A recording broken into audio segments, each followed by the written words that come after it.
Fala galera, beleza? Meu nome é Daniel, canal youtuber de anime e vou falar do episódio número 6 de Brand New Animal, ou BNA. Antes de mais nada, deixe seu like, se inscreve no canal, aperte o sininho para receber novas notificações, vamos lá para review. Esse episódio aqui é o seguinte...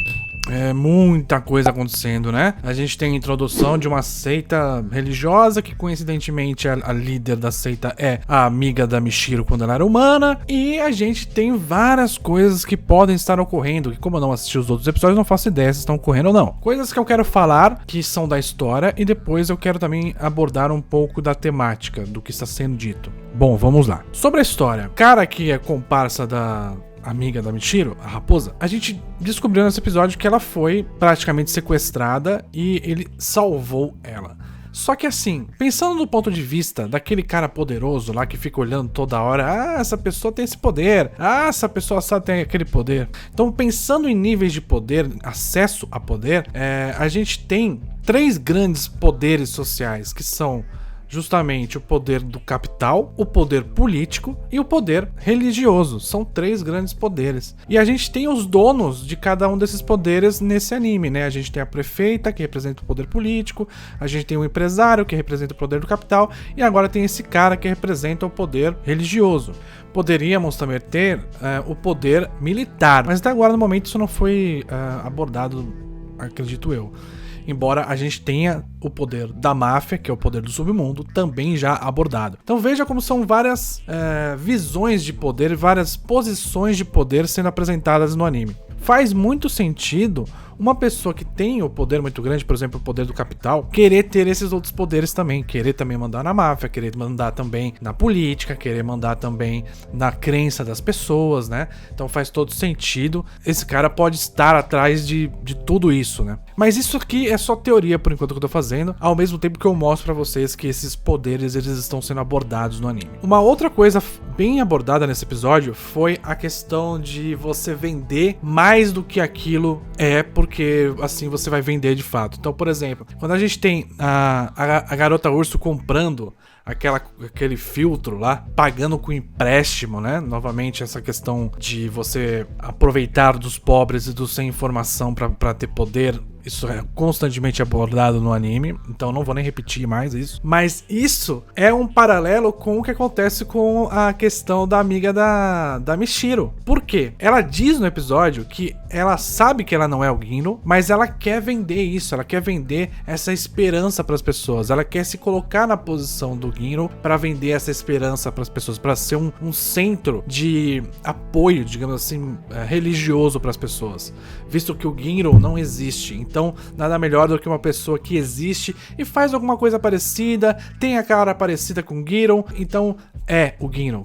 Todo mundo já sabe que é o Ogami, né? Mas tudo bem. Mas ela faz isso. Então o que o episódio fez? A garota doninha lá, ela fez a Michiro vender essa ideia do filtro lá, de que o filtro é muito incrível, o filtro é sensacional, mas na verdade não é porcaria nenhuma. E ele faz um comparativo disso com a venda da religião. E ao mesmo tempo ele também fala que aquilo que a Michiro fez ou tá fazendo é um crime. Então a própria Michiro fala eu não queria pagar minhas contas cometendo um crime. Então ele meio que coloca no mesmo episódio essas duas situações. A situação de que é um crime você vender algo que na verdade não é. Falar que aquilo tem mais do que é de fato, para que as pessoas se convençam e comprem a ideia que isso é um crime, que isso é uma coisa negativa. Assim como a questão da religião. Você vender uma coisa muito maior que na verdade você sabe que não é, mas que você vai vender porque você quer que as pessoas tenham acesso àquilo, que as pessoas comprem essa ideia. Então ele tá colocando sim, comparativo entre compra de produto e compra de ideias. Transformar algo comum, ou que deveria ser comum,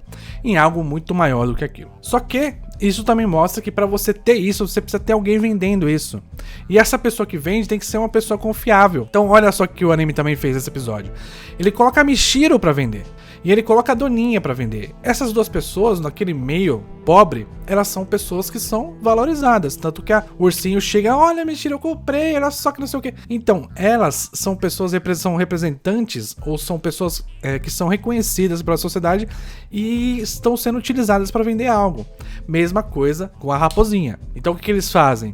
Eles pegam uma pessoa que é parecida com Gino, tem alguma coisa parecida com Gino, tem esse poder incrível que dá medo em todo mundo, na verdade é uma raposa. Então ela faz com que a força dela seja respeitada a partir do momento que ela se utiliza da ideia e da mitologia por trás do Ginro, e ela, ao se assemelhar um pouco com isso, ela já é mais confiável, porque ela se assemelha com um ídolo. Então isso também é abordado no episódio, porque ela também fala sobre a questão de ela querer sempre ser um ídolo, no caso uma idol, e ela hoje está numa posição de idol, no caso ídolo religioso. Então tudo que ela sempre quis, hoje ela tem como uma deusa. Então também há uma reflexão sobre o papel de você querer fama e o papel de você influenciar pessoas com essa fama, o poder que você tem sobre essas pessoas com relação à sua fama, se a busca pela fama ela é tão positiva assim a ponto de você mudar vidas, e se você vai arcar com as consequências disso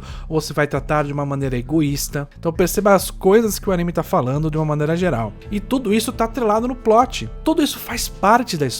Não tem como você falar de BNA nesse momento, no episódio 6, sem falar sobre tudo isso, porque isso é histórias acontecendo, é a questão dos poderes, é a questão da influência da religião na vida das pessoas, é a questão do papel do Deus, o que é Deus, o que não é, o que é cultuado como Deus, mas na verdade são coisas que na verdade são inexplicáveis. Então o inexplicado, ele é explicado a partir de crenças, a partir de ideias, a partir de soluções miraculosas. Então você coloca algo miraculoso, algo que é fora desse mundo para explicar algo que você não sabe explicar. E a transformação do Ogami e a transformação hoje da amiga da Michiro também são coisas inexplicáveis. Então os Beastmans não conseguem explicar isso e eles explicam isso com a divindade. Muita gente deve ter visto o episódio 7 em diante, porque o anime já acabou, né? Já tem 12 episódios. Eu vou continuar falando uma vez por semana, porque eu gosto e porque eu quero. Minhas previsões a partir de agora são as seguintes. Eu acho que essa garota raposa tá sendo utilizada. Esse cara provavelmente é um réptil, tá se utilizando dela. Não acredito que ele esteja sozinho nessa. Eu acho que ele tem algum envolvimento com aquele empresário das indústrias farmacêuticas. Assim como eu acho que a prefeita não é essa santinha toda como tá se apresentando até agora. Definitivamente não. Inclusive ela aceitar a presença, embora mostre uma certa resistência para o Ogami. E aí uma coisa que eu achei estranha no episódio é, ela mostra uma resistência pro Ogami, mas aceita muito fácil a entrada da raposinha nesse mundo, mas ao mesmo tempo ela faz uma média pro Ogami, meio que falando, não sei se eu quero aceitar ela aqui, não sei o que. Então a prefeita é sempre muito suspeita pra mim. O Ogami, ele não se coloca nas coisas e já vai começar a precisar se colocar. E a Michiro tem um papel muito importante em tudo isso, porque ela tá no meio de tudo isso, ela consegue se posicionar, ela consegue falar pra amiga, você tá errada, eu não vou te acompanhar porque eu não tenho uma amiga assim. Então ela consegue se posicionar por tudo que ela acha correto e tudo que ela acha errado. Então ela se posicionou nesse episódio também com relação ao próprio Ogami. Por que você me aceita como uma humana aqui, sendo que agora eu sou uma Beastman, e você não aceita ela que é a mesma coisa que eu, passou pelo mesmo processo? O papel da Michiro é muito importante pra ficar questionando todos os lados, mostrar meio que todos os lados têm uma falha de argumentação, tem uma questão moral que está sendo relevada, né? Ela faz esse questionamento. A Michiro é um papel muito importante para questionar todas as questões de poder desse anime até agora. E é isso, galera, espero que vocês tenham gostado. Deixe seu like, se inscreve no canal, aperte o sininho para receber novas notificações. Muito obrigado, valeu, falou!